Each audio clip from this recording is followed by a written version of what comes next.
बरं आता मेजरमेंट, आता याचं किलोचं डेकामध्ये, हेक्टोमध्ये, डेशीमध्ये करायला सोपं जाते, गुणिले करायला लागते 10.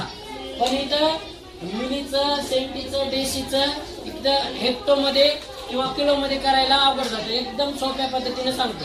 आता बघा, आपल्याला समजा इथं एक प्रश्न विचारलाय, 300 सेंटी बरोबर किती डेका, बरोबर आहे ना? आता एक कसं सोडवायचं लक्ष द्यायचं. आता 300 सेंटी बरोबर किती डेका, 300 सेंटी घेतलं की 300. आता सेंटीमीटर कुठं आहे? इथं. आणि पुन्हा काय विचारलंय आपल्याला डेकामीटर, डेकामीटर कुठं आहे? इथं. आता किती वेळेस आपल्याला यावं लागतंय बघा. आता सेंटीमीटर एक वेळेस आला, एक वेळेस भागिले केलं, एक शून्य कट करायचं. जेवढ्या वेळेस आपण हे केलं त्यावेळेस तेवढे शून्य कट करायचं, कारण भागिले 10 आहे. एक वेळेस, पुन्हा नंतर इथं बेस युनिट पर्यंत आल्या 2 वेळेस, नंतर 3 वेळेस, बरोबर आहे का?